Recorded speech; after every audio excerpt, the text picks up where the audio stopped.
Live हो गया है। चलिए, क्लास लाइव हो गया है, आ जाइए।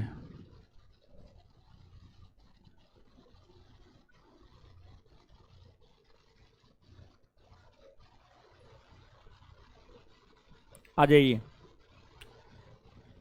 अलबरूनी नामक लेखक जो महमूद गजनबी के साथ भारत आया था, इससे संबंधित असत्य कथन कौन सा है, यानी गलत कथन कौन सा है? देखिए, आप याद कीजिए, जब हम आपको मध्यकालीन भारतीय इतिहास पढ़ाए थे, वहां पर भी अलबरूनी के विषय में चर्चा किए थे। अलबरूनी ख्वारिज्म का रहने वाला था। ख्वारिज्म अर्थात आज के संदर्भ में अगर देखा जाए तो तुर्कमेनिस्तान, तुर्कमेनिस्तान मध्य एशिया में पड़ता है। मध्य एशिया में तुर्कमेनिस्तान पड़ता है, उसे ही पहले ख्वारिज्म कहा जाता था। ख्वारिज्म का ही रहने वाला था अलबरूनी, जिसका मूल नाम अबू रेहान था। वो महमूद गजनबी के साथ भारत आया था और उन्होंने किताबुल हिंद नामक साहित्य की रचना की है, जिससे हमें 11वीं सदी के भारत के सामाजिक, राजनीतिक, आर्थिक स्थिति के विषय में जानकारी प्राप्त होती है।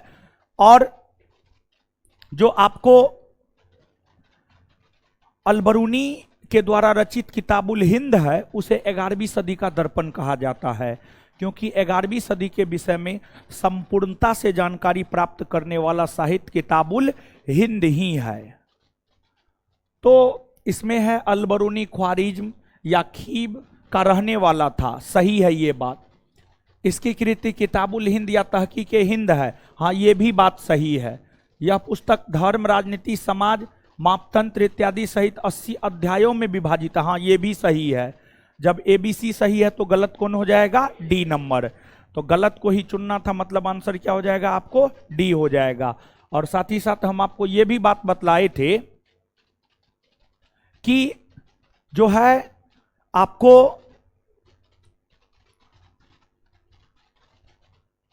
शिवानी कुमारी बिहार दरोगा सेकेंड बैच कब होता है, यहां पर आकर के पूछ रहे हैं। तुमको दिमाग नहीं है जी? है सेकेंड बैच जब होता है तो जाकर के देखो ना वहां पर सेकेंड बैच कब होता है। इसको ब्लॉक मार दीजिए, तो कमेंट नहीं करे, क्लास करेगी कमेंट नहीं करे। एक ही कमेंट को बार बार डेली क्लास नहीं करती होगी, हो सकता है सेकेंड बैच की लड़की होगी, समझ गए, या लड़का होगा। आजकल लड़की लड़का नाम कोई कुछ और रखता है, समझे। आजकल लड़का लड़की का नाम रखता है, लड़की लड़का का नाम रखता है, समझे। तो एकदम बड़ी बुरा स्थिति है, उसको ब्लॉक मार दीजिए। वो कमेंट ने एगो कमेंट लिख करके कट पेस्ट कॉपी कर रही है 72 बार, समझ गए। सेकेंड बैच होता है इस टाइम में, दरोगा सेकेंड बैच का समय है 3:15 से 5, समझ गए। तो कल ही बोल दिए थे कि आज क्लास नहीं लेंगे, आपके बैच में आज हमको पढ़ाना था। कल ही हम बोल दिए थे उस बैच में जो है क्लास नहीं लेंगे, तो हो सकता है उसी बैच की कुपातर होगी, समझ गए। तो कल क्लास की नहीं होगी, कल गई होगी NIT घाट घूमने के लिए किसी के साथ, समझे। आज मुंह उठा कर क्या करेंगे, कमेंट कर रही है। चलिए, आंसर D होगा। आगे आ जाइए। इब्न बतूता से संबंधित कथनों पर विचार कीजिए। देखिए, जब मध्यकालीन भारतीय इतिहास पढ़ा रहे थे तो वहां पर भी जो है इब्न बतूता की चर्चा जो है वहां पर भी हमने किया था। इब्न बतूता अफ्रीका के मोरक्को का रहने वाला था। 1333 ईस्वी में मोहम्मद बिन तुगलक के समय दिल्ली सल्तनत की यात्रा पर आया था। मोहम्मद बिन तुगलक ने उसे दिल्ली का काजी नियुक्त किया था। मोहम्मद बिन तुगलक उसे अपने मंत्री परिषद में शामिल नहीं किया था, बल्कि दिल्ली का काजी नियुक्त किया था और उसे अपना राजदूत बनाकर चीन 1342 ईस्वी में भेजा था। और इब्न बतूता ने जो है आपको अरबी भाषा में किताबुल रेहला नामक साहित्य की रचना की थी। अरबी भाषा में किताबुल रेहला नामक साहित्य की रचना की थी। पहला, इसके द्वारा अरबी भाषा में रेहला नामक पुस्तक लिखा है जो यात्रा वृत्तांत है, हाँ लिखा है इब्न बतूता ने, सही बात है। रेहला में 14वीं सदी की भारतीय उपमहाद्वीप का सामाजिक एवं राजनीतिक जीवन का वर्णन है। हाँ, ये भी सही बात है। देखिए, आपको 14वीं शताब्दी, 14वीं शताब्दी का मतलब होता है 1300 ईस्वी से लेकर के 1400 ईस्वी, 1300 ईस्वी से लेकर के 1400 ईस्वी 14वीं शताब्दी का मतलब होता है। और इसी बीच में 1333 होता है, 1333 में ही आया हुआ था। और जो है 14वीं सदी के भारत के विषय में ही इब्न बतूता ने अपनी पुस्तक रेहला में लिखने का काम किया है। शिवानी कुमारी दिमाग में घूम रहा था। अजीब हाल है, एक से एक क्या बताए, एक से एक नमूना सब है। सामने आ जाए तो उठा के पटक देंगे हम, समझिए, मुंह कान झड़ जाएगा। डेली क्लास नहीं करेगी, कोनो क्लास में आकर के मुंह उठा के कमेंट करेगी, समझे। ये सब पे तो हमको इतना गुस्सा उठता है ना, चप्पल से 4 चप्पल मारते मुंह लाल हो जाता। चलिए आगे आइए। दिल्ली आगमन पर पटना की लड़की क्या करती? पटना की आधी लड़की भ्रष्ट है, समझ गए। 2008 से पटना में रह रहे हैं, गांव से लड़की पटना आकर के क्या करती है हमको नहीं मालूम है। हमको न बाहर रहते हैं, हम भी तो आप ही के बीच रहते हैं, समझ गए। दिल्ली आगमन पर है हल्ला ने। दिल्ली आगमन पर सुल्तान मोहम्मद बिन तुगलक ने इसको दिल्ली का काजी नियुक्त किया। हाँ, दिल्ली का काजी नियुक्त किया, सही बात है ये। इब्न बतूता को मोहम्मद बिन तुगलक ने अपने मंत्री परिषद में स्थान दिया था? नहीं, मंत्री परिषद में स्थान नहीं दिया था, ये बात गलत है। 1 2 3 सही है, 4 असत्य है। 1 2 3 सत्य है, 4 असत्य है। आंसर ए हो जाएगा। नेक्स्ट, कंगयूर तथा तंगयूर नामक ग्रंथ जिससे भारतीय इतिहास की जानकारी प्राप्त होती है, किस तिब्बती लेखक ने इसको लिखा है? तारानाथ ने लिखा है। किसने लिखा है? तारानाथ ने लिखा है। आगे, निम्नलिखित में 13वीं शताब्दी के अंत तक कौन यात्री आया जिसकी लेखनी से पांड्य इतिहास का विवरण प्राप्त होता है? Marco Polo. देखिए, जो मार्को पोलो था इटली के वेनिस शहर का रहने वाला था, इटली के वेनिस शहर का रहने वाला था। और इन्होंने दक्षिण भारतीय राज्य के अंतर्गत पांड्य राज्य का यात्रा किया और इन्होंने अपने यात्रा वृत्तांत में पांड्य राज्य के विषय में लिखा है। इसलिए पांड्य राज्यों के इतिहास के विषय में जानकारी मार्को पोलो का यात्रा वृत्तांत देता है। और जो मार्को पोलो है, इन्हें मध्यकालीन यात्रियों में राजकुमार कहा जाता है। वही अगर ऐसे देखें तो ऐसे जो है वेनसोंग को यात्रियों में राजकुमार, नीति का पंडित, वर्तमान शाक्य मुनि। वेनसोंग जो कि चीनी यात्री था, भारत की यात्रा पर आया था, उन्हें वर्तमान शाक्य मुनि, नीति का पंडित और यात्रियों में राजकुमार कहा जाता है। और वही मध्यकालीन यात्रियों में राजकुमार मार्को पोलो को कहा जाता है। ये भारत के अंतर्गत, दक्षिण भारत के अंतर्गत पांड्य राज्य का अभियान जो है आपको किया था। क्लियर है? याद रखिएगा। नीचे से एक लाइन लिखिएगा।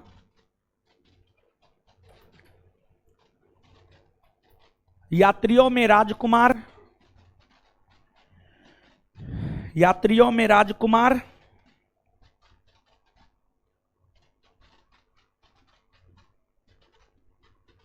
यात्रियों में राजकुमार, नीति का पंडित, नीति का पंडित, नीति का पंडित, वर्तमान शाक्य मुनि,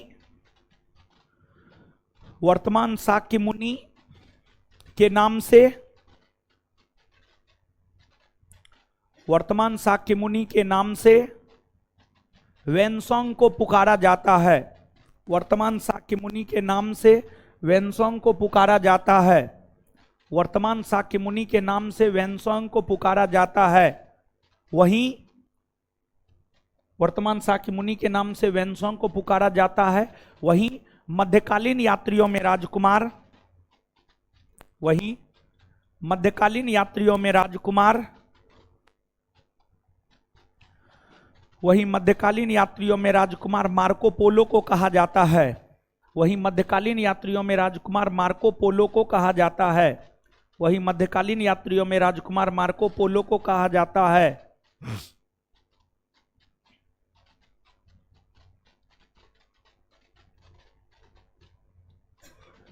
चलिए, ये जो क्वेश्चन है, ये क्वेश्चन इंपोर्टेंट है, इस प्रश्न के पूछने की संभावना है।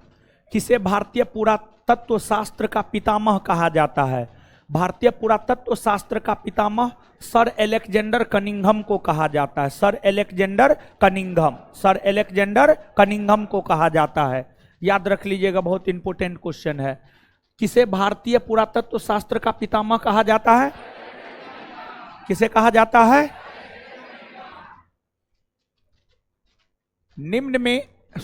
निम्नलिखित में 1400 ईस्वी पूर्व, ईस्वी ने 1400 ईस्वी पूर्व जोड़ दीजिए, छूट गया है। 1400 ईस्वी पूर्व में प्राप्त लेख कौन सा अभिलेख है जिसमें वैदिक देवता मित्र, वरुण, इंद्र तथा नासत्य की जानकारी प्राप्त होती है? बोगाज कोई। कौन है? बोगाज कोई। एशिया माइनर अर्थात तुर्की, एशिया माइनर अर्थात तुर्की, एशिया माइनर अर्थात तुर्की से जो है बोगाज कोई अभिलेख मिला है 1400 ईस्वी पूर्व का। इसका महत्व इसलिए है क्योंकि इसमें ऋग्वेदिक कालीन 4 देवी देवता की चर्चा है, और जो ऋग्वेदिक कालीन 4 देवी देवता की चर्चा है, मित्र, वरुण, इंद्र और नासत्य। आपसे पूछा जाता है, बड़ी महत्वपूर्ण क्वेश्चन है ये, समझ गए, याद रखिएगा। आपसे पूछा जाता है बोगाज कोई अभिलेख का महत्व क्यों है? बोगाज कोई अभिलेख का महत्व क्यों है? तो इसका उत्तर होगा, बोगाज कोई अभिलेख का महत्व इसलिए है क्योंकि इसमें 4 वैदिक देवी देवता इंद्र, मित्र, नासत्य, वरुण की चर्चा देखने को मिलती है। क्लियर है? याद रखिएगा।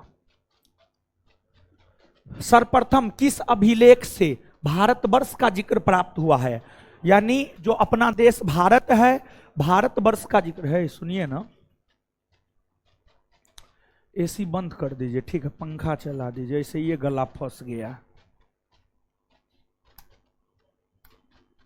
पंखा इधर चला दीजिए।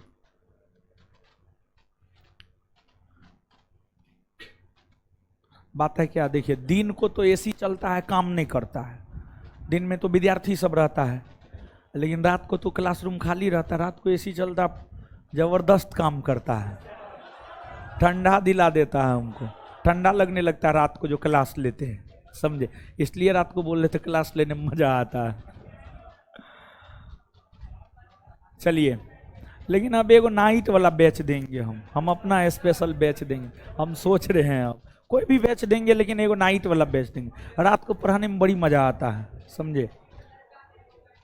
सिर्फ लड़का को पढ़ाएंगे, लड़की का क्या जरूरत है हमारा।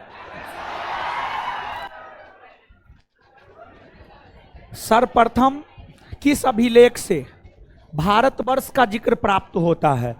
सर्वप्रथम भारतवर्ष का जिक्र जो है हाथी गुम्फा अभिलेख से प्राप्त होता है। हाथी गुम्फा अभिलेख, हाथी गुम्फा अभिलेख, याद रखिएगा। अच्छा क्वेश्चन है, खैर हमको नहीं लगता आपके परीक्षा में पूछेगा, लेकिन क्वेश्चन अच्छा है, समझ गए।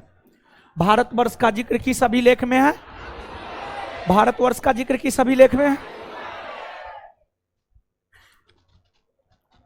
भारत में होने वाले हून आक्रमण की जानकारी किस अभिलेख से प्राप्त होती है? भारत में होने वाले हून आक्रमण की जानकारी हमें भीतरी स्तंभ लेख से प्राप्त होती है। किससे प्राप्त होती है? भीतरी स्तंभ लेख से प्राप्त होती है। भीतरी स्तंभ लेख से प्राप्त होती है। भीतरी स्तंभ लेख से प्राप्त होती है। देखिए, ध्यान दीजिएगा, हून आक्रमण के वजह से जिस एक साम्राज्य का पतन हुआ था वह गुप्त साम्राज्य था। बात अगर आप गुप्त साम्राज्य की करेंगे तो गुप्त साम्राज्य के पतन का कारण हून आक्रमण था। गुप्त साम्राज्य के पतन का कारण क्या था? गुप्त साम्राज्य के पतन का कारण क्या था? गुप्त साम्राज्य के पतन का कारण क्या था? हून आक्रमण, याद रखिएगा। अब देखिएगा, यहां पर एरन अभिलेख है। मध्य प्रदेश में एरन पड़ता है। मध्य प्रदेश के एरन नामक स्थान से एक अभिलेख की प्राप्ति हुई है जिसे एरन अभिलेख कहा जाता है। और एरन अभिलेख का संबंध है गुप्त शासक भानुगुप्त से, गुप्त शासक भानुगुप्त से। और यह प्रथम अभिलेख है जिसमें किसी के सती होने का चर्चा है। सती प्रथा का प्रमाण देने वाला प्रथम अभिलेख एरन अभिलेख है। बड़ी महत्वपूर्ण क्वेश्चन है, पूछे जाने की संभावना है, समझ गए। इसके बाद आगे है बेसनगर स्तंभ लेख, ये भी मध्य प्रदेश में है। विदिशा या बेसनगर स्तंभ लेख ये भी मध्य प्रदेश में है। और इससे हमें भगवान विष्णु को समर्पित यह स्तंभ लेख है, समझ गए। भगवान विष्णु को समर्पित यह स्तंभ लेख है। खैर इतना महत्वपूर्ण न है, लेकिन ये वाला बात बहुत महत्वपूर्ण है, निश्चित तौर पर याद रखिएगा। तो आप हमको बताइएगा, आगे नोट में है इसलिए हम लिखा नहीं रहे हैं, लेकिन याद हम आपको करवा दे रहे हैं। सती प्रथा का पहला अभिलेखीय साक्ष्य कहां से प्राप्त हुआ? और एरन अभिलेख कहां? एरन अभिलेख का संबंध किस शासक से है? किस शासक से है? चलिए देखिए, है ना, बोले थे ना, देखिए भीतरी स्तंभ लेख यह हमें हून आक्रमण के विषय में जानकारी देता। हून आक्रमण, एरन अभिलेख सती प्रथा, मंदसौर अभिलेख रेशम बुनकरों की श्रेणी के विषय में, सोहगोरा अभिलेख दुर्भिक्ष की जानकारी। दुर्भिक्ष मतलब अकाल की जानकारी, दुर्भिक्ष मतलब अकाल की जानकारी। तो उत्तर हो जाएगा 2, 1, 3, 4, आंसर ए हो जाएगा। सर्वप्रथम सिक्कों पर लेख लिखने का कार्य किन शासकों ने किया था? सर्वप्रथम सिक्कों पर लेख लिखने का कार्य किया था यवन शासकों ने। काफी अच्छा प्रश्न है, याद रखिएगा, प्रश्न पूछने की संभावना है, समझ गए। सर्वप्रथम सिक्कों पर लेख लिखने का कार्य किन शासकों ने प्रारंभ किया? किसने प्रारंभ किया? किसने प्रारंभ किया? और देखिए, हिंद यवन या यवन शासक, हिंद यवन शासक ही प्रथम शासक हुए जिन्होंने सोने का सिक्का जारी किया और उस पर लेख लिखा। हिंद यवन शासकों के द्वारा जो लेखयुक्त सिक्का जारी किया गया उसे ड्रम कहा गया। क्या कहा गया? ड्रम, ड्रम कहा गया। आगे ये जो है, ये प्रश्न थोड़ा महत्वपूर्ण है, इस प्रश्न के पूछने की संभावना है, ठीक है। कलिंग राजा खारबेल, कलिंग राजा खारबेल का जो संबंध है वह हाथी गुम्फा अभिलेख से है। गौतमी बलश्री, इसका संबंध नासिक अभिलेख से है। रुद्रदामन, इसका संबंध जूनागढ़ अभिलेख से है। और रुद्रदामन शक शासक था। भारत के ऊपर प्राचीन काल में हिंद यवन शक, पहलव और कुषाण आक्रमण हुए थे। जो शक आक्रमण हुए थे उन शक आक्रमणकारियों ने भारत को जीता, भारत पर शासन किया। शक शासकों में ही सबसे महान शक शासक रुद्रदामन, और रुद्रदामन संस्कृत प्रेमी था। रुद्रदामन संस्कृत प्रेमी था। और रुद्रदामन के द्वारा जो जूनागढ़ या गिरनार अभिलेख जारी किया गया है, यह संस्कृत भाषा में जारी किया गया प्रथम अभिलेख था। इस बात को निश्चित तौर पर आप याद रखिएगा। तो संस्कृत भाषा में जारी किया गया प्रथम अभिलेख कौन है? किसने जारी किया है? रुद्रदामन ने। किसने? रुद्र। बहुत महत्वपूर्ण है ये बात, निश्चित तौर पर याद रखिएगा। समुद्रगुप्त का संबंध प्रयाग स्तंभ लेख से, हाँ सही बात है, समझ गए। तो आंसर हो जाएगा 2, 3, 1, 4, 2, 3, 1, 4, आंसर ए होगा। कलिंग राजा खारबेल का संबंध कौन अभिलेख? हाँ, कलिंग राजा खारबेल का संबंध कौन अभिलेख? गौतमी बलश्री, रुद्रदामन, समुद्रगुप्त। एक लाइन लिखिएगा, संस्कृत भाषा में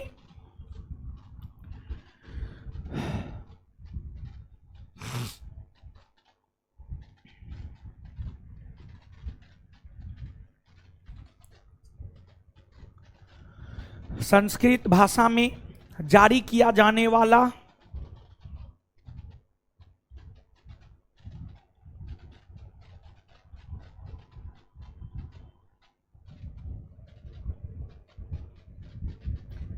संस्कृत भाषा में जारी किया जाने वाला प्रथम अभिलेख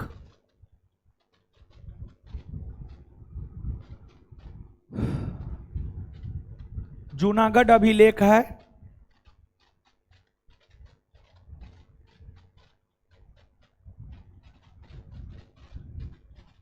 जूनागढ़ अभिलेख है। यह अभिलेख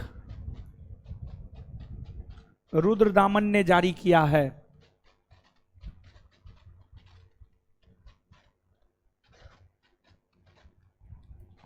यह अभिलेख रुद्रदामन ने जारी किया है।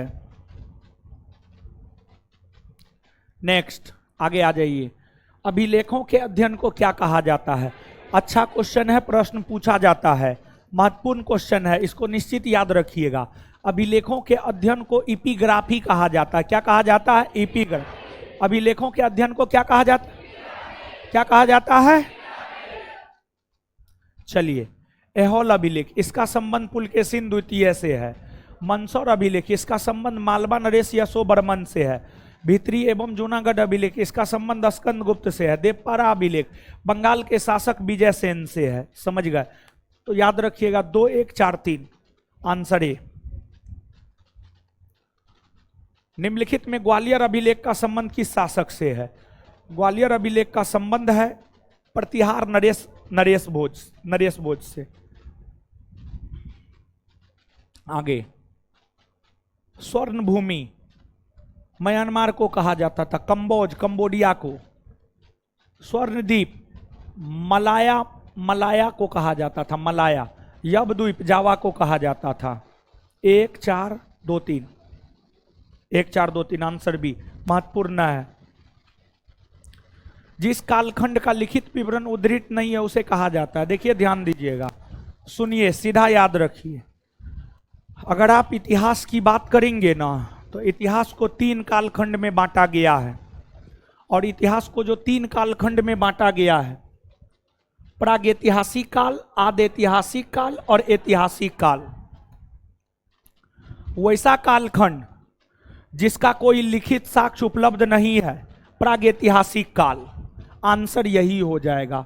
वैसा कालखंड जिसका कोई लिखित साक्ष्य या लिखित विवरण उपलब्ध नहीं है उसे कहा जाता है प्रागैतिहासिक काल। वही आदिऐतिहासिक काल। वैसा कालखंड जिसका लिखित साक्ष्य उपलब्ध है लेकिन उसको पढ़ा नहीं जा सका है, उसे आदिऐतिहासिक काल कहा जाता है। जैसे हड़प्पा काल आदिऐतिहासिक काल के अंतर्गत आता है, क्योंकि हड़प्पा कालीन लिखित विवरण मिले हैं लेकिन उसे पढ़ा नहीं जा सका है। नीचे से स्टार मार के लिखिएगा। हड़प्पा काल को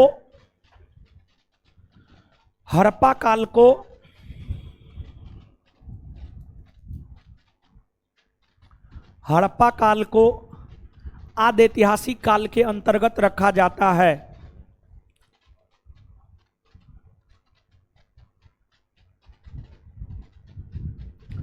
हड़प्पा काल को आदिऐतिहासिक काल के अंतर्गत रखा जाता है। हड़प्पा काल को आदिऐतिहासिक काल के अंतर्गत रखा जाता है।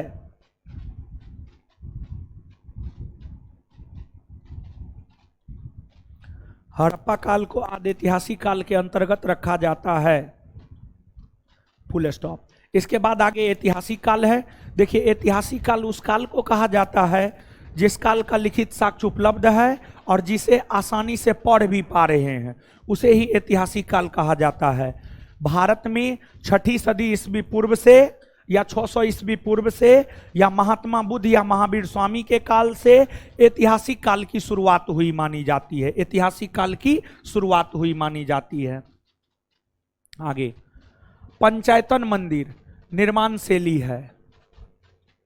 वह अब मुख्य मंदिर 4 अन्य मंदिरों से घिरा हो, पंचायतन कहलाता। वह नहीं होगा।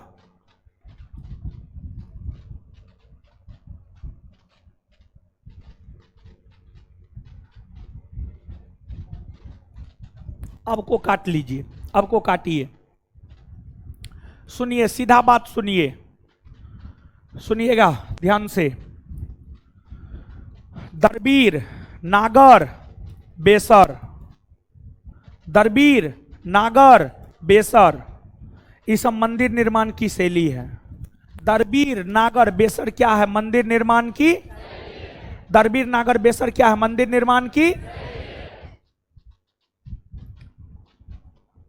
उत्तर भारत में मंदिर निर्माण जिस शैली के तहत होता है नागर, दक्षिण भारत में जिस शैली के तहत होता है दरबीर, और मध्य भारत में बेसर। वही पंचायतन भी मंदिर निर्माण की एक शैली है। पंचायतन शैली उस शैली को कहा जाता है जब किसी मुख्य मंदिर को चारों तरफ से चार छोटे छोटे मंदिर आपस में घेर कर रखता है, उसे ही पंचायतन शैली में निर्मित मंदिर कहा जाता है। एक बार फिर से इस बात को समझिएगा। देखिए, जब कोई मुख्य मंदिर है,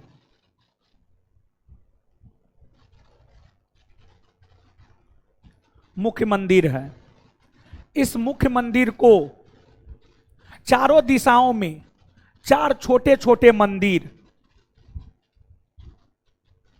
या जब किसी मुख्य मंदिर के चारों दिशाओं में चार छोटे छोटे मंदिर होते हैं, इस पद्धति से जो मंदिर का निर्माण होता है उसे ही पंचायतन शैली में निर्मित मंदिर कहा जाता है। इस शैली का सबसे बेहतर उदाहरण है उत्तर प्रदेश के देवगढ़ का दशावतार मंदिर, भुवनेश्वर का लिंगराज मंदिर। ये सब पंचायतन शैली के मंदिर के उदाहरण है। इस ऑप्शन में अगर आप आएंगे, कंदरिया महादेव मंदिर खजुराहो पंचायतन शैली का उदाहरण है। ब्रह्मेश्वर मंदिर भुवनेश्वर यह भी पंचायतन शैली का उदाहरण है। लक्ष्मण मंदिर खजुराहो यह भी पंचायतन शैली का उदाहरण है। लेकिन काकदेव मंदिर पलामू झारखंड की बात करें तो यह पंचायतन शैली का उदाहरण नहीं है। समझ गए? तो आंसर डी हो जाएगा। क्या हो जाएगा? डी। ये नहीं है। इसके अलावा ये तीनों है, और इन तीनों के अलावा और भी एक आध गो एग्जाम्पल हमने आपको दिया है। नीचे से एक पॉइंट आप यहां पर लिखिएगा। आपसे पूछा जाता है दरबीर नागर और बेसर मंदिर निर्माण की शैली है। नीचे से लिखिएगा, दरबीर नागर और बेसर, दरबीर दरबीर कोमा नागर, नागर और बेसर, बेसर, दरबीर कोमा नागर और बेसर, दरबीर कोमा नागर और बेसर, और बेसर मंदिर निर्माण की शैली है। दरबीर कोमा नागर और बेसर मंदिर निर्माण की शैली है।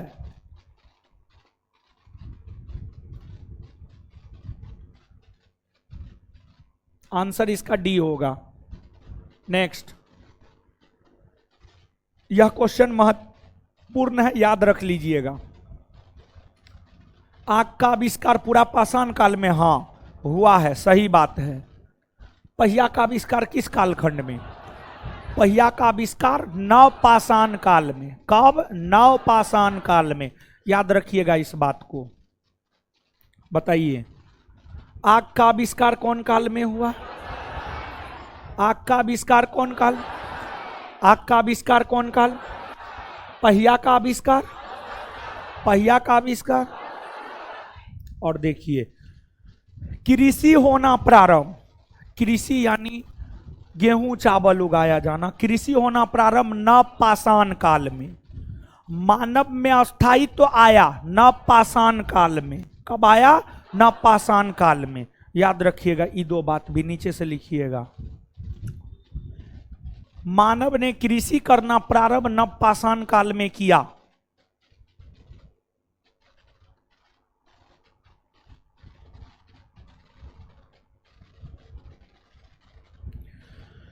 मानव ने कृषि करना प्रारंभ नवपाषाण काल में किया।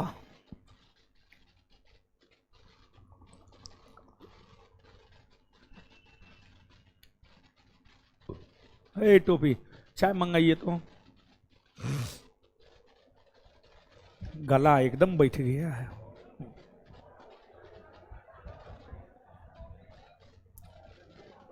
आगे आइए। मनुष्य ने अस्थाई निवास की प्रवृत्ति न पाषाण काल में उद्धृत हुई, क्वेश्चन में दिया हुआ, हाँ सही है। तब उसने सबसे पहले किस पशु को पालतू बनाया? कुत्ता। किसको बनाया था? कुत्ता। कुत्ता काफी वफादार जानवर होता है, समझ गए। शहर का लोग तो, गांव का लोग तो किसी भूखे व्यक्ति को खाना खिला भी देता है। शहर का लोग किसी भूखे व्यक्ति को खाना नहीं खिलाएगा, वो कुत्ता पालेगा, समझ गए। गांव के लोग और शहर के लोग में अंतर है। गांव के लोग शहर के लोगों के तुलना में थोड़ा कम स्वार्थी होते हैं, शहर के लोग थोड़ा ज्यादा स्वार्थी होते हैं, समझ गए। गांव के लोगों में थोड़ा शहर के लोगों की तुलना में मानवता और नैतिकता ज्यादा होता है, शहर के लोगों में थोड़ा कम होता है शहर के लोगों में भी, समझ, होता है, ऐसा नहीं कि नहीं होता है, समझ। लेकिन गांव के लोगों की तुलना में शहर के लोगों में कम होता है, समझ गए। तो कुत्ता वफादार जानवर होता है, समझे। मनुष्यों ने सर्वप्रथम तांबा धातु का प्रयोग किया। हाँ, आपसे पूछा जाता है मानव ने सर्वप्रथम किस धातु का प्रयोग किया? तांबा। किस धातु का? तांबा, सही बात है। उसके द्वारा बनाया गया औजार कुल्हाड़ी किस स्थान से प्राप्त हुआ? देखिए, उसके द्वारा कुल्हाड़ी बनाया गया था, और कुल्हाड़ी जो है तमिलनाडु के अति रंपकम से प्राप्त हुआ है। तमिलनाडु के अति रंपकम से प्राप्त हुआ है। आंसर हो जाएगा अति रंपकम। तो बताइएगा, मनुष्यों ने सर्वप्रथम कौन धातु का प्रयोग? अच्छा, आपको जो है पाषाण काल में कुल्हाड़ी नामक जो औजार है वह कहां से प्राप्त हुआ है? कहां से प्राप्त हुआ है? आगे, कृषि का प्रथम साक्ष्य मेहरगढ़ से प्राप्त हुआ है। हाँ, सर्वप्रथम चावल के साक्ष्य कहां से प्राप्त हुए हैं? चावल के साक्ष्य कोल्डी हवा। क्वेश्चन में भी एक फैक्ट है और आंसर तो है ही, समझ गए। यहां पे दो बात याद रखना है। कृषि का प्रथम साक्ष्य मिला है मेहरगढ़ से। कृषि का प्रथम साक्ष्य कहां से मिला? कृषि का प्रथम साक्ष्य कहां से मिला? कृषि का प्रथम साक्ष्य कहां से? सर्वप्रथम चावल का साक्ष्य याद रखिएगा, महत्वपूर्ण है। भारत में पूर्व प्रशस्तर युग के अधिकांश औजार स्फटिक यानी पत्थर के बने थे। भारत में पूरा पाषाण युग के औजारों की रॉबर्ट ब्रूसफुट ने सर्वप्रथम खोज किस वर्ष किया? 1863 में। कब किया? 1863। भारत में सबसे प्राचीन नगर मोहनजोदड़ो था। सिंध भाषा में इसका अर्थ होता है, सिंध भाषा में मोहनजोदड़ो का शाब्दिक अर्थ होता है मृतकों का टीला। मृतकों का टीला। देखिए, इसे मृतकों का टीला इसलिए कहा जाता है क्योंकि यहां से भारी मात्रा में नर कंकाल की प्राप्ति हुई है, अस्थि पंजर मिला है, समझ गए। इसी वजह से इसे मृतकों का टीला कहा जाता है, समझ गए। और मोहनजोदड़ो पाकिस्तान में सिंधु नदी के तट पर है। इसकी खोज राखल दास बनर्जी ने किया था। यह हड़प्पाई स्थल है और हड़प्पा सभ्यता के अंतर्गत सबसे बड़ा स्थल मोहनजोदड़ो है, पाकिस्तान में है यह। और भारत में स्थित सभी हड़प्पाई स्थलों में सबसे बड़ा हड़प्पाई स्थल है राखी गढ़ी, जो कि हरियाणा में घग्गर नदी के तट पर है। उसकी खोज किया था सूरजभान ने, याद रखिएगा। तो भारत में सबसे प्राचीन नगर कौन है जी? मोहन। भारत में सबसे प्राचीन नगर कौन है? भारत में सबसे प्राचीन नगर मोहनजोदड़ो का सिंधी भाषा में अर्थ क्या होता है? क्या होता है?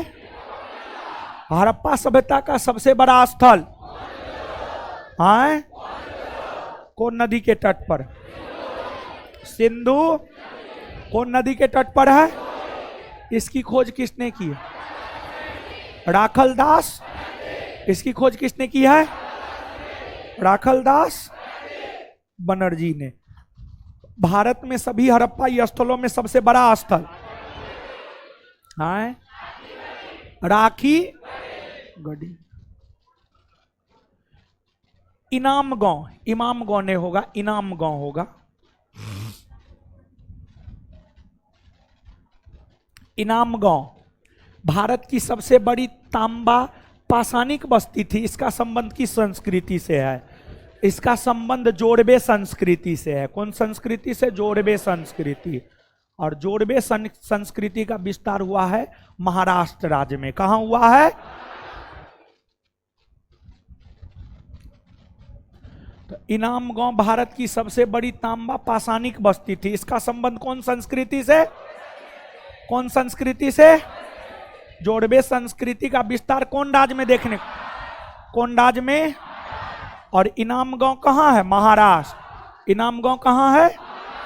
कहां है? महाराष्ट्र में। आगे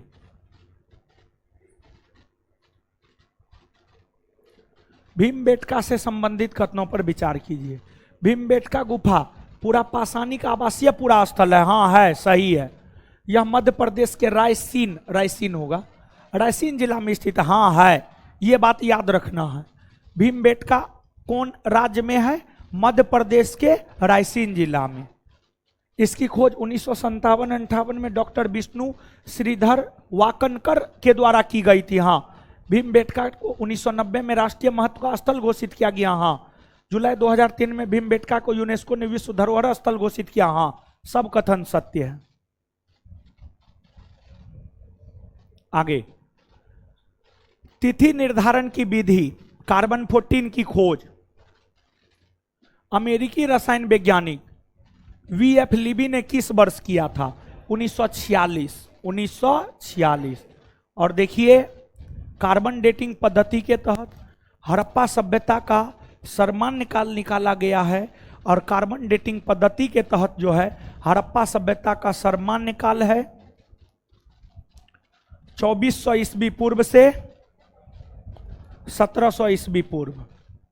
2400 ईस्वी पूर्व से 1700 ईस्वी पूर्व। आगे यहां पर थोड़ा सही कर लीजिएगा। यहां पर पूर्वी के आगे है जो है ना, दक्षिण जोड़ लीजिए। दक्षिण पूर्वी नवपाषाण काल।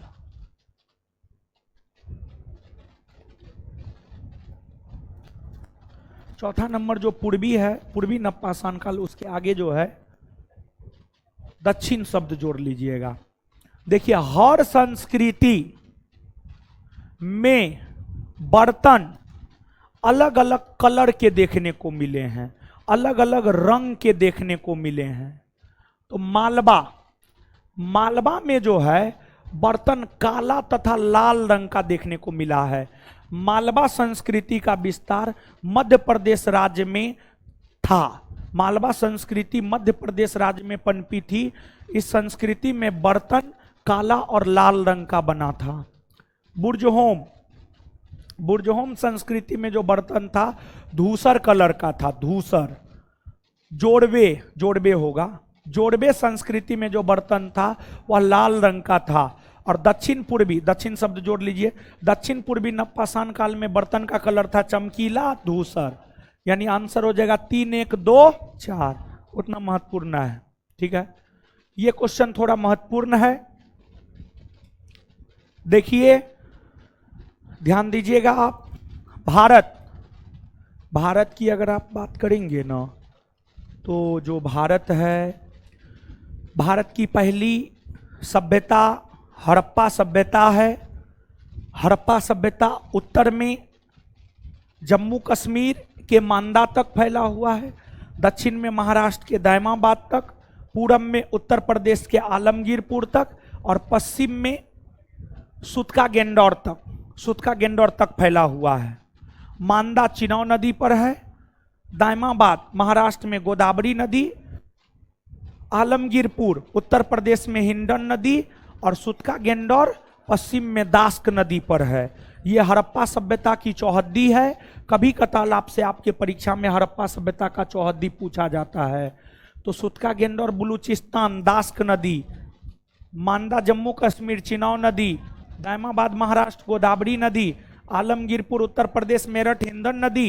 आंसर हो जाएगा 1 2 3 और यहां पर आप याद कीजिए, सुनिए हो, हड़प्पा सभ्यता का सबसे उत्तरी बिंदु मांदा, सबसे उत्तरी बिंदु हड़प्पा सभ्यता का सबसे उत्तरी बिंदु, हड़प्पा सभ्यता का सबसे उत्तरी बिंदु, सबसे दक्षिणी बिंदु दायमाबाद, सबसे दक्षिणी बिंदु, सबसे दक्षिणी बिंदु, सबसे पूर्वी बिंदु आलमगीरपुर, सबसे पूर्वी बिंदु, सबसे पश्चिमी बिंदु सुतका गेंडोर बलूचिस्तान, सुतका गेंडोर बलूचिस्तान।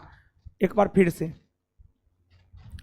हड़प्पा सभ्यता का सबसे उत्तरी बिंदु, सबसे उत्तरी बिंदु मांदा कहां है, कौन नदी के तट पर, सबसे दक्षिणी बिंदु कहां है, कौन नदी के तट पर, सबसे पूर्वी बिंदु कौन नदी के तट पर, सबसे पश्चिमी बिंदु कौन नदी के तट पर। आगे महत्वपूर्ण क्वेश्चन है ये भी, करंट के लिहाज से भी इतिहास के लिहाज से भी। सिंधु घाटी सभ्यता की प्रथम साइट कौन है जिसे यूनेस्को ने 2021 में विश्व विरासत स्थल की सूची में शामिल किया है। धोलावीरा, कौन है, धोलावीरा, गुजरात में है धोलावीरा। तो सिंधु घाटी सभ्यता की प्रथम साइट कौन है जिसे यूनेस्को ने 2021 में विश्व विरासत सूची में शामिल किया है, धोला। स्वतंत्रता प्राप्ति के पश्चात सिंधु घाटी सभ्यता के सर्वाधिक स्थल किस राज्य में खोजे गए हैं, गुजरात। कहां खोजे गए हैं, गुजरात। कहां खोजे गए हैं, स्वतंत्रता प्राप्ति के पश्चात सिंधु घाटी सभ्यता के सर्वाधिक स्थल किस राज्य में खोजे गए, किस राज्य में, सर्वाधिक स्थल किस राज्य में, किस राज्य में। सिंधु घाटी सभ्यता का सबसे बड़ा स्थल मोहनजोदड़ो है, जबकि भारत में सबसे बड़ा स्थल कौन है, राखी गढ़ी। कौन है, राखी गढ़ी हरियाणा में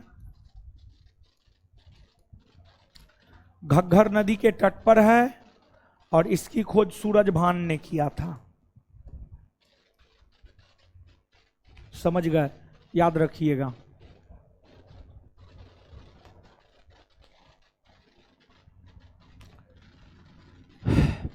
बताइए तो सिंधु घाटी सभ्यता का सबसे बड़ा स्थल कौन है, भारत में सबसे बड़ा स्थल कौन है, कहां है ये, कौन नदी के तट पर, खोज किसने किया है। लोथल के साथ एक अन्य बंदरगाह शहर था जिसका प्रयोग समुद्री व्यापार के लिए होता था, सुरकोतदा। कौन था, सुरकोतदा। अब देखिए ध्यान दीजिएगा, लोथल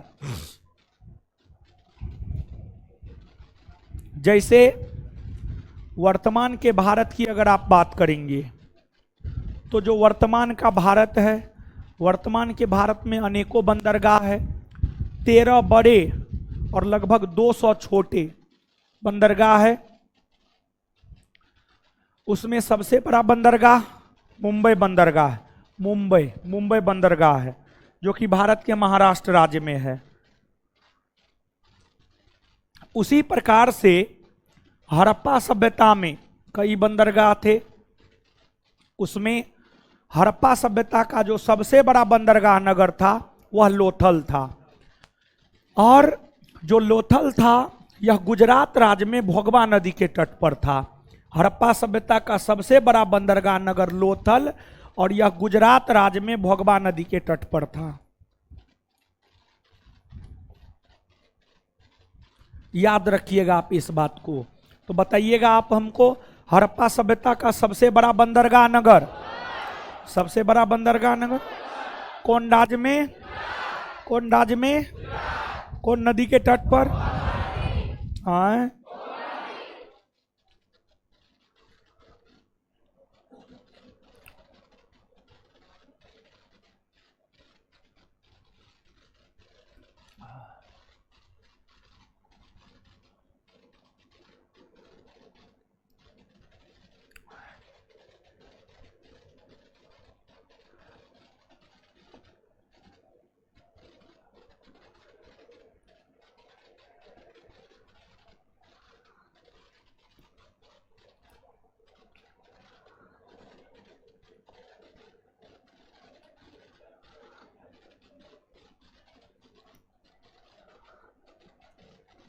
1 तारीख को जिसका परीक्षा है मैक्सिमम लड़का घर निकल गया नहीं हो।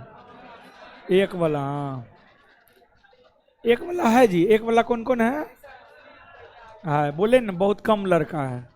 एक वाला मैक्सिमम घर निकल गया। नहीं निकलना चाहिए, ये सब गलती करता है विद्यार्थी, नहीं निकलना चाहिए।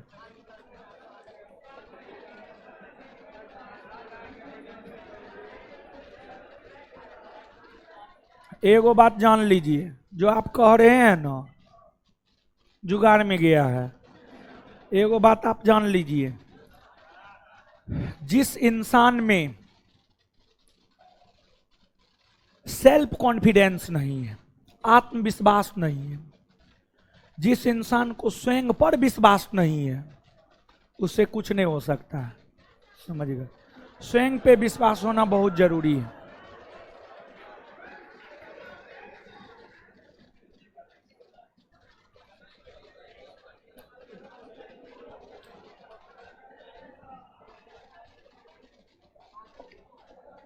चलिए आ जाइए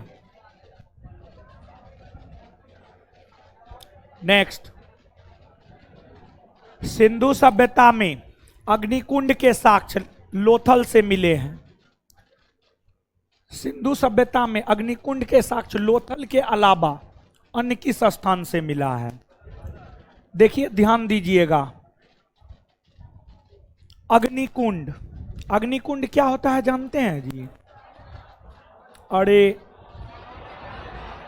यज्ञ जब होता है ना, हवन करने के लिए, हवन करने के लिए जो कुंड बनाया जाता है, और उसमें जो है जो भी उसको क्या कहा जाता है, चंदन का लकड़ी सब डाल के, घी डाल के, कपूर और डाल के आग लगाया जाता है ना। जैसे यानी हवन करने के लिए जो कुंड बनाया जाता है उसी को अग्निकुंड कहा जाता है। और अग्निकुंड का प्रमाण 3 स्थान से मिला है। जिसको याद रखने का ट्रिक है कलम, जिसको याद रखने का ट्रिक है कलम। क से कालीबंगा, लौ से लोथल और ब से बनमाली, बनमाली, ये 3 स्थान से मिला है। तो यहां पर ऑप्शन के अकॉर्डिंग जाइएगा तो अग्निकुंड के साक्ष्य लोथल के अलावे कालीबंगा से मिला है, लोथल के अलावे कालीबंगा से मिला है। और जो कालीबंगा है, कालीबंगा का शाब्दिक अर्थ होता है काले रंग की चूड़ियां। कालीबंगा का शाब्दिक अर्थ होता है काले रंग की चूड़ियां।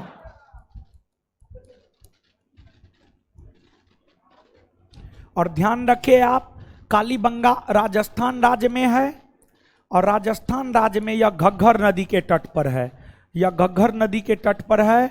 और यहां से जो है आपको जुते हुए खेत के प्रमाण मिले हैं, जुते हुए खेत, जुते हुए खेत के प्रमाण मिले हैं। क्लियर है?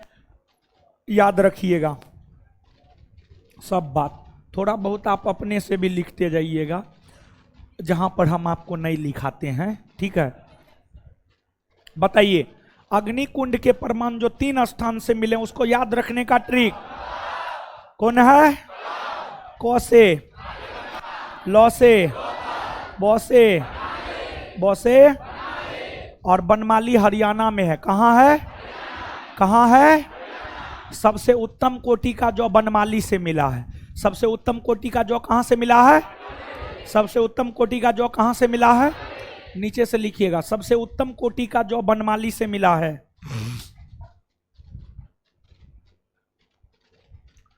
सबसे उत्तम कोटि का जो बनमाली से मिला है, सबसे उत्तम कोटि का जो बनमाली से मिला है।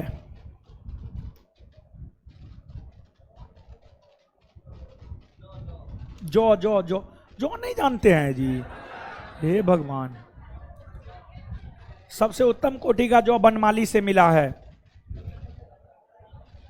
चलिए आगे बताइएगा, कालीबंगा का शाब्दिक अर्थ क्या होता है? कहां है ये? कौन नदी के तट पर? जुते हुए खेत का प्रमाण कहां? जुते हुए खेत।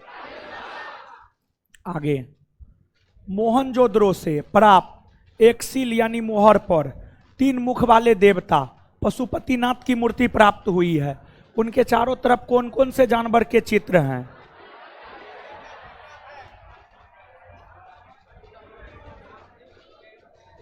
इसको याद रखने का ट्रिक है, गवाह भी है, गौ से गेंडा, ब से बाघ, ह से हाथी,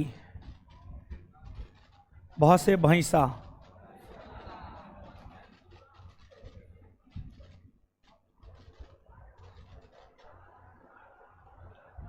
समझ गए?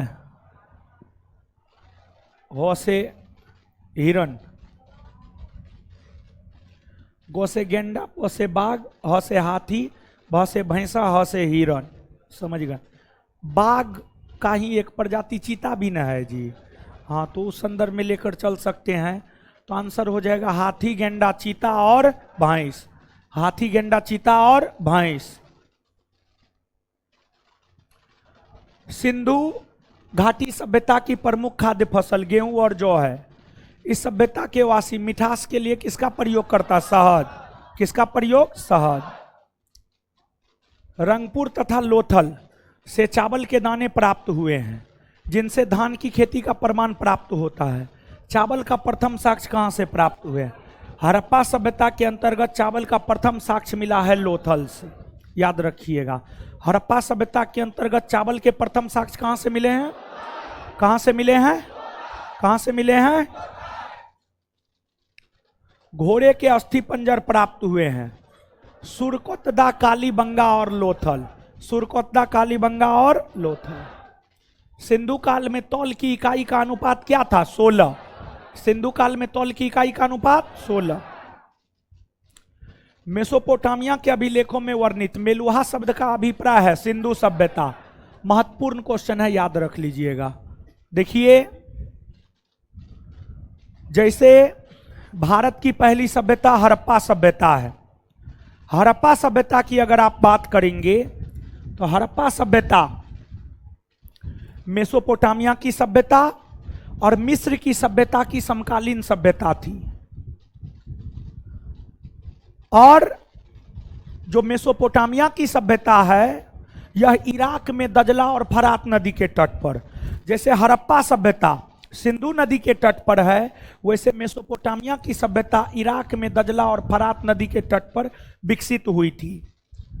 हड़प्पा सभ्यता के लोगों का मुख्य व्यवसाय व्यापार हुआ करता था और हड़प्पा सभ्यता का व्यापार मेसोपोटामिया के सभ्यता के साथ हुआ करता था। मेसोपोटामिया की सभ्यता के अभिलेखों में हड़प्पा के लिए मेलुहा शब्द आया है या सिंधु घाटी सभ्यता के लिए मेलुहा शब्द आया है। याद रखिएगा आप इस बात को। समझ गए? तो नीचे से एक लाइन लिखिएगा,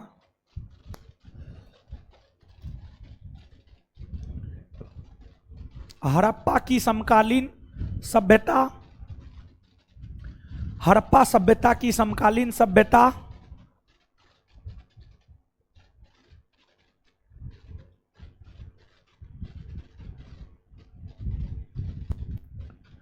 हड़प्पा सभ्यता की समकालीन सभ्यता मेसोपोटामिया की सभ्यता और मिस्र की सभ्यता थी।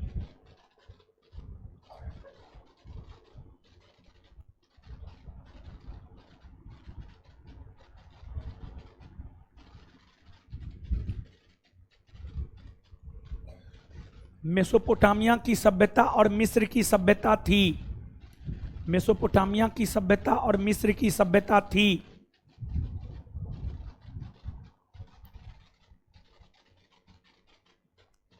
इसमें विश्व की पहली सभ्यता मेसोपोटामिया की सभ्यता है।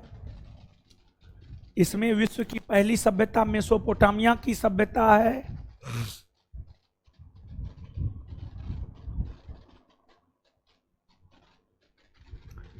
इसमें विश्व की पहली सभ्यता मेसोपोटामिया की सभ्यता है। Full stop. इस सभ्यता का विकास इराक में दजला और फरात नदी के तट पर हुआ था।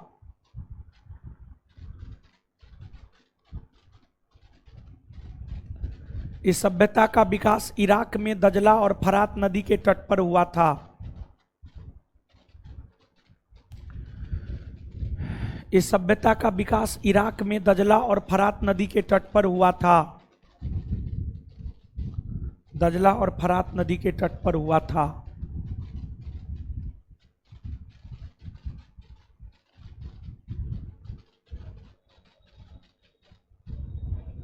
मेसोपोटामिया की सभ्यता को ही सुमेरियन सभ्यता भी कहा जाता है। मेसोपोटामिया की सभ्यता को ही सुमेरियन सभ्यता भी कहा जाता है।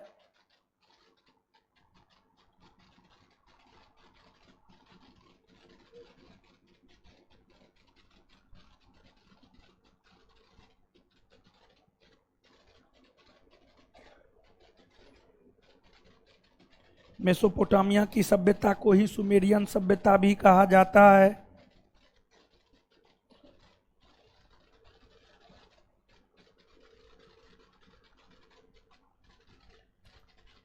इसी सभ्यता से लेखन कला का विकास हुआ है।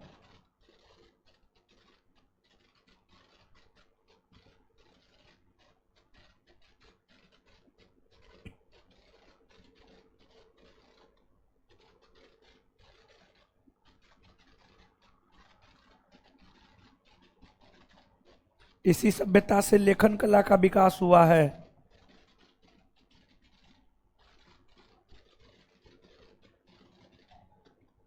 इसी सभ्यता से लेखन कला का विकास हुआ है। याद रखिएगा ये सब बात। आगे आ जाइए। सिंधु घाटी सभ्यता का शासन किसके हाथों में था? देखिए, सिंधु घाटी सभ्यता के लोगों का मुख्य व्यवसाय व्यापार था। सबसे मजबूत स्थिति में व्यापारी ही था।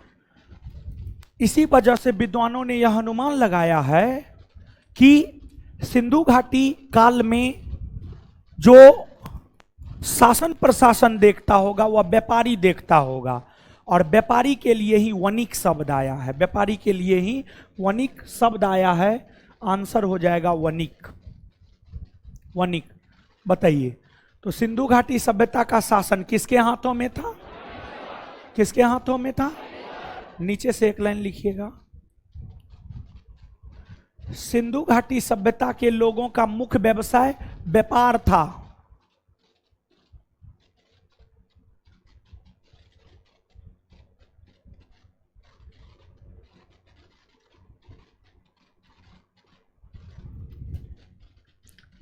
सिंधु घाटी सभ्यता के लोगों का मुख्य व्यवसाय व्यापार था। और देखिए, जैसे आज हमारे समाज में हिंदू, मुस्लिम, सिख, ईसाई, बौद्ध, जैन, पारसी सभी समुदाय या सभी धर्म के लोग रहते हैं। फिर हर धर्म में अलग अलग जाति है, हर जाति में अलग अलग उपजाति है। वैसे ही हड़प्पा काल में समाज में 4 वर्गों की उपस्थिति थी: व्यापारी, श्रमिक, विद्वान, योद्धा। व्यापारी, श्रमिक, विद्वान, योद्धा, यही 4 वर्गों की उपस्थिति हड़प्पा काल में हुआ करती थी। तो नीचे से लिखिएगा, हड़प्पा कालीन समाज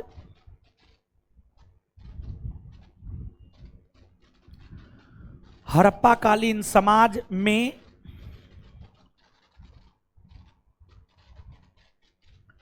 हड़प्पा कालीन समाज में 4 वर्गों की उपस्थिति थी, जो निम्न है। हड़प्पा कालीन समाज में 4 वर्गों की उपस्थिति थी, जो निम्न है।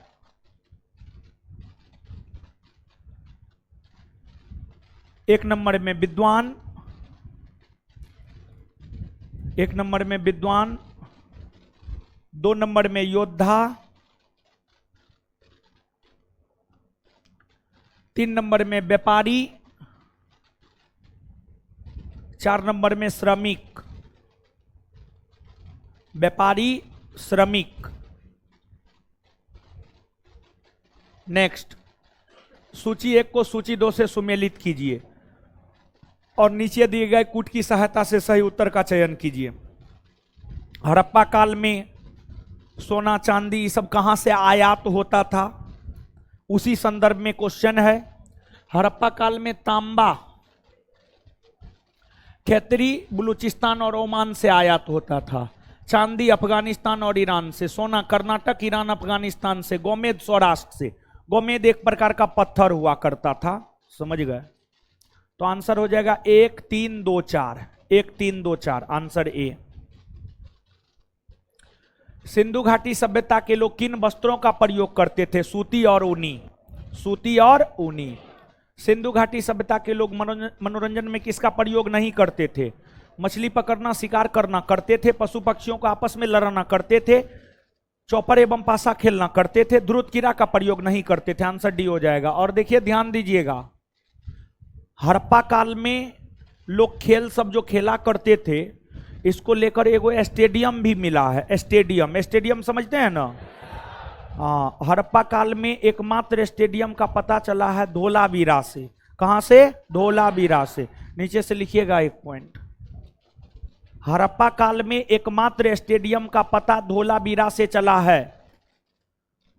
हड़प्पा काल में एकमात्र स्टेडियम का पता धोलावीरा से चला है।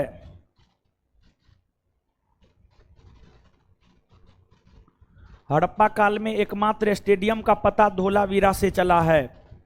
हड़प्पा काल में एकमात्र स्टेडियम का पता धोलावीरा से चला है। हड़प्पा काल में एकमात्र स्टेडियम का पता धोलावीरा से चला है। धोलावीरा से चला है। आगे आ जाइएगा। सैंधव समाज में सामान्यतः, सैंधव समाज में सामान्यतः मातृसत्तात्मक व्यवस्था थी। अब मातृसत्तात्मक व्यवस्था जो है इसलिए कह सकते हैं क्योंकि देखिए जो सिंधु सभ्यता या हड़प्पा सभ्यता है, इसके विषय में जानकारी हमें पुरातात्विक स्रोत से प्राप्त होती है। अब पुरातात्विक स्रोत क्या होता है? उत्खनन से जो प्राप्त होता है उसी को पुरातात्विक स्रोत कहा जाता है, पुरातात्विक स्रोत कहा जाता है। और हड़प्पा सभ्यता का विस्तार जो भारत के उत्तरी पश्चिमी भाग में राजस्थान, पंजाब, हरियाणा, गुजरात जैसे राज्यों में था, उसके उत्खनन से ही हमें हड़प्पा सभ्यता के विषय में जानकारी मिला है। और उत्खनन से भारी मात्रा में मृण मूर्तियां, महिलाओं की मूर्तियां मिली है, जिस आधार पर विद्वान ने यह अनुमान लगाया है कि जो हड़प्पा कालीन समाज रहा होगा वह मातृसत्तात्मक रहा होगा। उस समाज में महिलाओं की स्थिति काफी अच्छी रही होगी, उस समाज में महिलाओं की स्थिति काफी अच्छी रही होगी। तो एक बात याद रखिएगा, प्राचीन भारतीय इतिहास के अंतर्गत हड़प्पा सभ्यता के विषय में जानकारी हमें पुरातात्विक स्रोत से प्राप्त होती है, पुरातात्विक स्रोत से प्राप्त होती है। नीचे से एक लाइन लिखिएगा। हड़प्पा सभ्यता के विषय में विस्तार पूर्वक जानकारी हमें, हड़प्पा सभ्यता के विषय में विस्तार पूर्वक जानकारी हमें हड़प्पा सभ्यता के विषय में विस्तार पूर्वक जानकारी हमें पुरातात्विक स्रोत,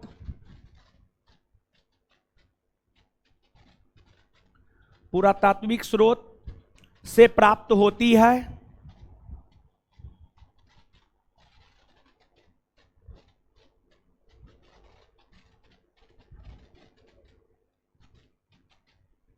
याद रखिएगा। तो ये जो पॉइंट लिखाए हैं और जो यहां पर क्वेश्चन है दोनों महत्वपूर्ण है। सैंधव समाज या हड़प्पाकालीन समाज मातृसत्तात्मक था या पितृसत्तात्मक? हड़प्पाकालीन समाज मातृसत्तात्मक या पितृसत्तात्मक? हड़प्पा सभ्यता के विषय में जानकारी कौन चीज से प्राप्त होती? पुरातात्विक। किससे प्राप्त होती है? सिंधु घाटी सभ्यता से किसकी प्राप्ति नहीं हुई है? वेश्यावृत्ति एवं पर्दा पर था। वेश्यावृत्ति और पर्दा प्रथा का प्रचलन था।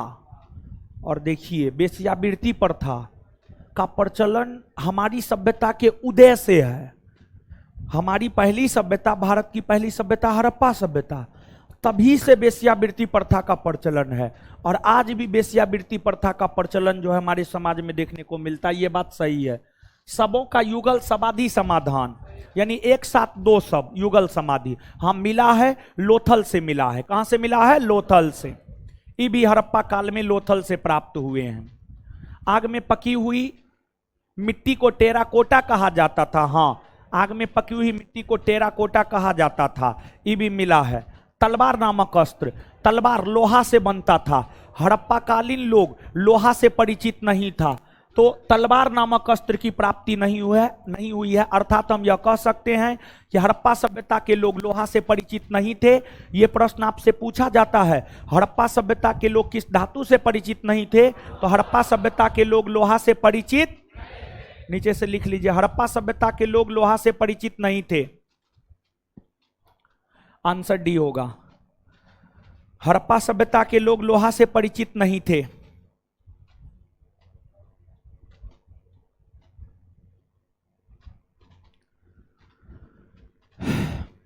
हड़प्पा सभ्यता के लोग लोहा से परिचित नहीं थे। चलिए आगे आ जाइएगा। आर्यों से संबंधित कथनों पर विचार कीजिए। देखिए, आर्य लोगों द्वारा विकसित सभ्यता वैदिक सभ्यता कहलाई, और वैदिक सभ्यता का सर्वमान्य काल है 1500 ईस्वी पूर्व से 600 ईस्वी पूर्व। और यह जो वैदिक काल है 1500 ईस्वी पूर्व से 600 ईस्वी पूर्व, इस वैदिक काल को हम लोग दो भाग में बांटकर पढ़ते हैं, ऋग्वैदिक काल और उत्तर वैदिक काल। ऋग्वैदिक काल 1500 ईस्वी पूर्व से 1000 ईस्वी पूर्व, और उत्तर वैदिक काल 1000 ईस्वी पूर्व से 600 ईस्वी पूर्व। तो जो पहला स्टेटमेंट है कि वैदिक काल को दो भागों में विभाजित किया गया है, ऋग्वैदिक काल 1500 से 1000 ईस्वी पूर्व, 100 कर दिया, 1000 ईस्वी पूर्व, और उत्तर वैदिक काल 1000 ईस्वी पूर्व से 600 ईस्वी पूर्व, ये बात क्या है? सत्य है। और ध्यान दे आपको कि वैदिक सभ्यता के निर्माता आर्य लोग थे। कौन थे? आर्य लोग। और आर्य कहां के रहने वाले थे, इसको लेकर विद्वानों के बीच विवाद है। लेकिन एक विद्वान है मैक्स मूलर, मैक्स मूलर का मानना था कि आर्य मध्य एशिया के रहने वाले थे, और अधिकतर विद्वान इस बात से ही सहमत है। तो मैक्स मूलर के अनुसार आर्यों का निवास स्थान मध्य एशिया हुआ करता था। यह भी स्टेटमेंट क्या है? सत्य है। आर्य सर्वप्रथम पंजाब और अफगानिस्तान में बसे थे। हाँ, आर्य सर्वप्रथम पंजाब और अफगानिस्तान में बसे थे। आर्यों द्वारा निर्मित सभ्यता वैदिक सभ्यता कहलाई। हाँ, आर्यों की भाषा संस्कृत थी। आर्य शब्द भाषा समूह को इंगित करता है। हाँ, सब सत्य है।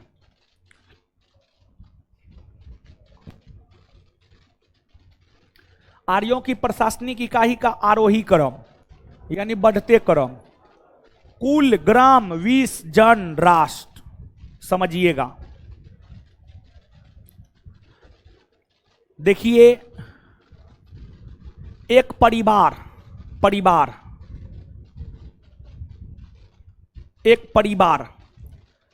की अगर आप बात करेंगे तो जैसे आप देखेंगे कई परिवार को मिलाकर एक टोला मोहल्ला बनता है, कई टोला मोहल्ला को मिलाकर एक गांव बनता है, कई गांव को मिलाकर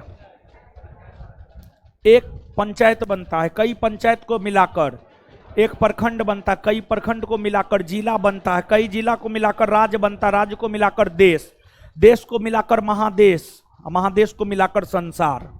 समझ गए? तो वैसे ही ऋग्वैदिक कालीन समाज की जो आधारभूत इकाई थी वह परिवार या कुल थी। ऋग्वैदिक कालीन समाज की जो आधारभूत इकाई थी वह परिवार या कुल थी। कई कुल को मिलाकर एक गांव बनता था, कई गांव को मिलाकर एक विष बनता था, विष का मतलब जिला, कई विष को मिलाकर एक जन बनता था, और कई जन को मिलाकर एक राष्ट्र बनता था। तो कुल ग्राम 20 जन राष्ट्र बढ़ते क्रम में है, याद रखिएगा, बहुत महत्वपूर्ण क्वेश्चन है। कुल ग्राम 20 जन और राष्ट्र। सूत, कम्मादी एवं रथाकार नामक अधिकारी रत्नी कहलाते थे। इनकी संख्या राजा सहित कितनी होती थी? 12। कितनी होती थी? 12। सभा और समिति राजा को सलाह देने वाली संस्था थी। इसके अध्यक्ष को क्या कहा जाता था? ईशान। क्या कहा जाता था? ईशान। देखिए, जो सभा होता था यह संभ्रांत और श्रेष्ठ, संभ्रांत और श्रेष्ठ लोगों का संगठन हुआ करता था सभा। संभ्रांत और श्रेष्ठ लोगों का संगठन हुआ करता था सभा। वही समिति की अगर हम बात करें तो यह आम जनों का संगठन हुआ करता था। आम जनों का संगठन हुआ करता था समिति।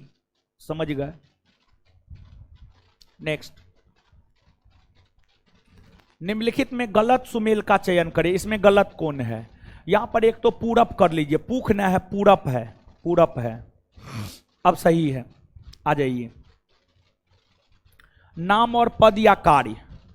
वाजपति गोचर भूमि का अधिकारी। हाँ, गोचर भूमि के अधिकारी को वैदिक काल में वाजपति कहा जाता था। गोचर भूमि मतलब जहां पर गाय भैंस चरता था, समझ गए? चारागाह भूमि या गोचर भूमि। गांव घर में नहीं देखते हैं कि जो किसान होता है वो अपना भैंस जो है दोपहर के टाइम में खोल करके चराने के लिए जाता है। हाँ, तो जो भूमि पर जाकर के वो अपने गाय भैंस को चराता है उसी को चारागाह योग्य भूमि या गोचर भूमि कहा जाता है। वैदिक काल में चारागाह या गोचर भूमि के अधिकारी को वाजपति कहा जाता था। दुर्गपति यानी जो किला का रक्षक होता था उसे पूरब कहा जाता था। सही है। गुप्तचर को अस्पष्ट कहा जाता है। सही है। उग्र नर्तक को कहा जाता था। नहीं। वैदिक काल में अपराधियों को पकड़ने वाले अधिकारी को, अपराधी को पकड़ने वाले अधिकारी को, अपराधी को पकड़ने वाले अधिकारी को उग्र कहा जाता था। अपराधी को पकड़ने वाले अधिकारी को उग्र कहा जाता था, ना कि नर्तक। यही गलत है, आंसर यही हो जाएगा।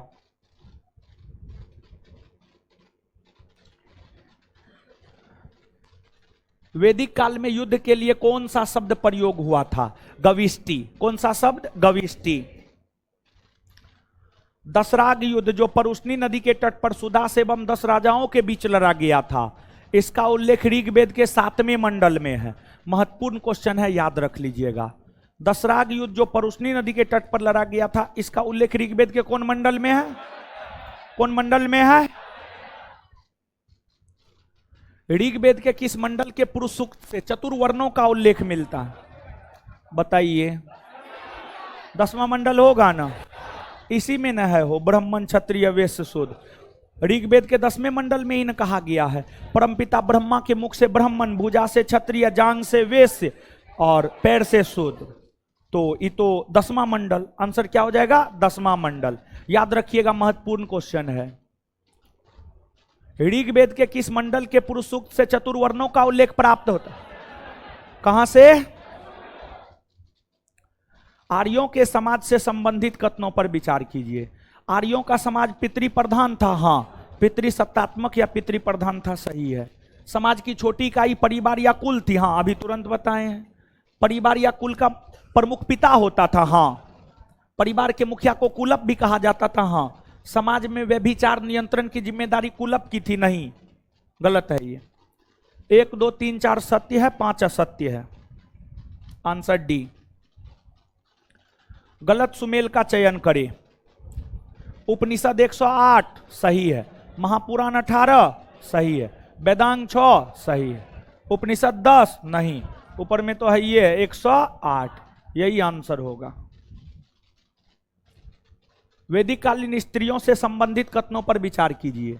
स्त्रियां शिक्षा ग्रहण करती थी। ऋग्वेद में लोपामुद्रा, घोषा, आपला तथा विश्वास जैसी विदुषी स्त्रियों का वर्णन है। हाँ, स्त्रियां पति के साथ यह कार्य में भाग लेती थी। हाँ, पर्दा प्रथा तथा बाल विवाह का प्रचलन नहीं था। हाँ, सही है। वैदिक कालीन स्त्रियां विधवा होने पर अपने देवर से शादी कर सकती थी। हाँ, आजीवन अविवाहित रहने वाली स्त्रियां अमाजू कहलाती थी। हाँ, सब सही है, आंसर डी। महत्वपूर्ण क्वेश्चन है, जरूर याद रखिएगा। जीविकोपार्जन के लिए वेद वेदांग पढ़ाने वाले अध्यापक क्या कहा जाता था? उपाध्याय। क्या कहलाता था? उपाध्याय। क्या कहलाता था? जीविकोपार्जन के लिए वेद वेदांग पढ़ाने वाले अध्यापक क्या कहलाते थे? क्या कहलाते थे? आगे, आर्यों के जीवन चर्चा से संबंधित गलत कथन को छांटिए। आर्यों का मुख्य पेय पदार्थ सोमरस था। हाँ, आर्य मुख्य 3 प्रकार के वस्त्रों का उपयोग करते थे, वास, अधिवास, उष्णीस। हाँ, आर्यों ने सर्वाधिक कांस्य धातुओं के औजार का प्रयोग किया। नहीं, देखिए, कांस्य धातु के औजार का प्रयोग हड़प्पा काल में हुआ था। आर्य सभ्यता के लोग लोहा से परिचित हो चुके थे, लोहा की खोज हो चुकी थी। आर्य सभ्यता के लोग लोहा धातु का सबसे ज्यादा प्रयोग किया था, लोहा तांबा धातु का सबसे ज्यादा प्रयोग किया था, ना कि कांस्य।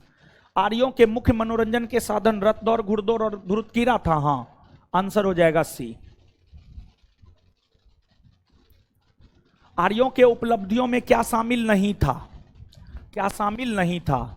आर्यों की खोजी गई धातु लोहा थी, उसे श्यामयस भी कहा जाता था। हाँ, तांबा को आर्यों ने लोहितयस नाम दिया था। हाँ, आर्यों का प्रिय पशु घोड़ा और प्रिय देवता इंद्र। हाँ, व्यापारी को वेकनोट कहते थे। नहीं, ऋण देकर जो ब्याज वसूलता था उसको वेकनोट कहा जाता था, ना कि व्यापारी को। व्यापारी को तो पनी कहा जाता था, व्यापारी को पनी कहा जाता था, व्यापारी को पनी कहा जाता था। ऋण देकर जो ब्याज वसूलता था उसको वेकनोट कहा जाता था। यही गलत है, यही उत्तर होगा। यहां पर जो है थोड़ा सा सुधार कीजिएगा।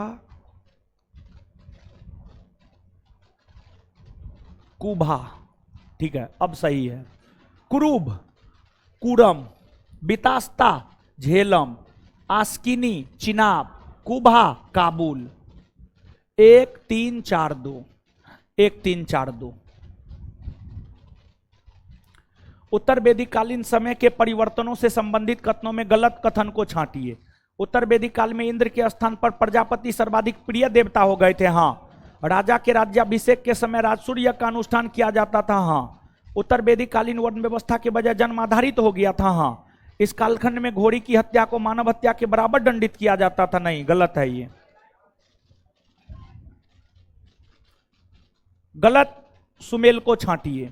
इंद्र युद्ध एवं वर्षा का देवता। हाँ, वरुण सूर्य के निर्माता। हाँ, सोम प्रगति और उत्थान का देवता। नहीं, सोम वनस्पति का देवता होता था, वनस्पति। विष्णु विश्व के संरक्षक और पालन करता। हाँ, आंसर हो जाएगा सी। सी। निम्नलिखित में गलत सुमेल को छांटिए। वर्तमान नाम और प्राचीन नाम। शत्रुदी सतलज सही है, सदानीरा गंडक सही है, गोमती गोमल सही है, सुबस्तु घग्घर नहीं, स्वात, स्वात, स्वात। दृढ़ सती होगा, दृढ़ सती। निम्नलिखित में दृढ़ सती किस आधुनिक नदी का प्राचीन नाम है? घग्घर, घग्घर का। निम्नलिखित में गलत सुमेल को छांटिए। सोम वनस्पति का देवता। हाँ, उषा प्रगति और उत्थान का देवता। हाँ, मरुत आंधी तूफान। हाँ, पूषण आकाश देवता। नहीं, पशुओं के देवता को पूषण कहा जाता था, पशुओं के देवता। आंसर डी, यही गलत है। निम्नलिखित किस उपनिषद में यज्ञ की तुलना टूटी नौ से की गई है? मुंडकोपनिषद में। महत्वपूर्ण है, याद रख लीजिएगा। ईसा के 2री शताब्दी में व्यवहारिक ज्यामिति की रचना किसने की थी? अपाद स्तंभ। श्राद्ध की परंपरा किसके द्वारा प्रारंभ किया गया था? दत्तात्रेय ऋषि के पुत्र निमि के द्वारा। महाभारत का प्राचीन नाम क्या है? महाभारत का प्राचीन नाम है जय संहिता, जय संहिता। वेदांत दर्शन की मौलिक ग्रंथ ब्रह्मसूत्र या वेदांत सूत्र की रचना किसने की है? बदरायन ने, बदरायन ने। निम्नलिखित में गलत सुमेल का चयन कीजिए। दर्शन और प्रवर्तक। योग दर्शन के प्रवर्तक पतंजलि सही है, सांख्य दर्शन कपिल मुनि सही है, न्याय दर्शन गौतम मुनि सही है, वैशेषिक जैमिनी नहीं, वैशेषिक दर्शन के प्रवर्तक है कनाद या उलुक। कनादिया उलुक। और ध्यान रखिए सभी दर्शनों में सबसे प्राचीनतम दर्शन सांख्य दर्शन, सबसे प्राचीनतम दर्शन सांख्य दर्शन, सांख्य दर्शन। नेक्स्ट, पूर्व मीमांसा दर्शन के प्रवर्तक जेमिनी। कौन थे? जेमिनी। उत्तर वैदिक काल में ऋण देकर ब्याज लेने वाले को क्या कहा जाता था? वैकनॉट। क्या कहा जाता था? वैकनॉट। 16 महाजनपद की जानकारी किस वैदिक ग्रंथ से प्राप्त होती है? 16 महाजनपद की जानकारी बौद्ध ग्रंथ अंगुत्तर निकाय और जैन ग्रंथ भगवती सूत्र। बौद्ध ग्रंथ अंगुत्तर निकाय और जैन ग्रंथ भगवती सूत्र। ऑप्शन के अकॉर्डिंग जाइएगा तो बौद्ध ग्रंथ अंगुत्तर निकाय। देखिए जैसे आज हमारे देश में 28 राज्य है ना जी, वैसे 600 ईस्वी पूर्व में या छठी शताब्दी ईस्वी पूर्व में भारत में 16 महाजनपद हुआ करता था। इसकी चर्चा जो है बौद्ध ग्रंथ अंगुत्तर निकाय में है, बौद्ध ग्रंथ अंगुत्तर निकाय में। निम्नलिखित में गलत सुमेल को छांटिए। महाजनपद और राजधानी। अंग की राजधानी चंपा सही है, मगधगिरी बज्र राजगिरी सही है, काशी वाराणसी सही है, वत्स वैशाली नहीं, वत्स की राजधानी कौशाम्बी। कहां थी? कौशाम्बी। याद रख लीजिएगा, आंसर डी, यही गलत है। तो एक सेकंड में याद कर लीजिए। तो अंग की राजधानी, अंग की राजधानी मगध, काशी, वत्स। जैन धर्म के अंतिम तीर्थकर महावीर स्वामी का जन्म कुंडग्राम वैशाली में हुआ था। इनके पिता सिद्धार्थ किस कुल के सरदार थे? ज्ञात्रिक कुल के। किसके? ज्ञात्रिक कुल। सूची 1 को सूची 2 से मिलाइए। महाजनपद और आधुनिक क्षेत्र। अंग चंपा भागलपुर या मुंगेर का क्षेत्र, हाँ। वत्स कौशाम्बी इलाहाबाद का क्षेत्र। वज्जी वैशाली का क्षेत्र, हाँ। अवंती मालवा का क्षेत्र, हाँ। 1 2 3 4। चेदी महाजनपद जो वर्तमान के बुंदेलखंड क्षेत्र में स्थित है, उसकी राजधानी शक्तिमती, शक्तिमती। कंबोज की राजधानी हाटक। अस्मक की राजधानी पोटली या पोतन। कुरु की राजधानी इंद्रप्रस्थ। कंबोज की राजधानी हाटक, कंबोज हाटक याद रखिएगा। 16 महाजनपद का राजधानी पूछा जाता है। अस्मक की राजधानी पोटली या पोतन, कुरु की राजधानी इंद्रप्रस्थ, कुरु की राजधानी इंद्रप्रस्थ। समझ गए? तो आइए बताइए तो चेदी की राजधानी कहां है जी? चेदी की राजधानी, चेदी की राजधानी, कंबोज की राजधानी, कंबोज, अस्मक, अस्मक, कुरु, कुरु, पांचाल महाजनपद जिसकी राजधानी अहिच्छा क्षत्रिया काम्पिल था, वर्तमान के किस क्षेत्र में अवस्थित है? बरेली, बदायूं, उत्तर प्रदेश। दक्षिण भारत में स्थित एकमात्र जनपद, देखिए ध्यान दीजिएगा, छठी शताब्दी ईस्वी पूर्व में जो 16 महाजनपद था उसमें एकमात्र दक्षिण भारत में था। अस्मक महाराष्ट्र राज्य में था, गोदावरी नदी से इसका संबंध रहा है। इसकी राजधानी पोटली या पोतन। तो दक्षिण भारत में स्थित एकमात्र महाजनपद है अस्मक। कौन है? अस्मक। और अस्मक की राजधानी पोटली या पोतन। सुरसेन की राजधानी मथुरा, सुरसेन की राजधानी मथुरा। चेदी शक्तिमती और गंधार तक्षशिला, याद रख लीजिएगा। नेक्स्ट, निम्नलिखित में बिहार में कौन कौन महाजनपद अवस्थित थे? देखिए 16 महाजनपद में 3 गो बिहार में था। अंग, मगध, वज्जी। अंग, मगध और अंग, मगध और वज्जी।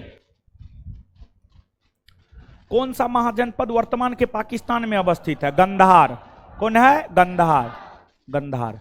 कंबोज की राजधानी हाटक, अस्मक पोटली या पोतन, अवंती उज्जैन। अवंती की राजधानी उज्जैन। लगभग 16 महाजनपद का राजधानी यहां पर आ गया है, याद रख लीजिएगा। ठीक है, आगे क्वेश्चन नंबर 125 से आगे देखेंगे। रात में 10 बजे से, समझ गए? रात में 10 बजे से, रात में 10 बजे से। क्लियर है?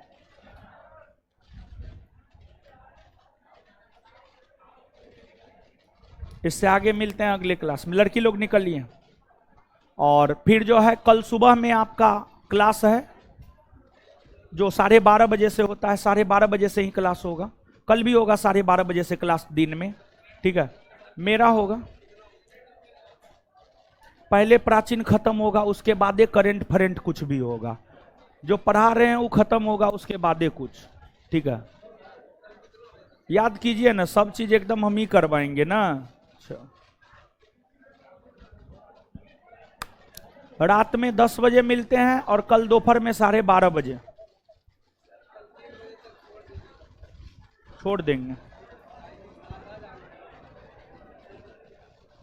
या फिर अगर सवेरे बुलाना होगा, ऐसे तो 12 12:30 बजे से आप लोग का क्लास होगा कल दोपहर में। अगर सवेरे बुलाना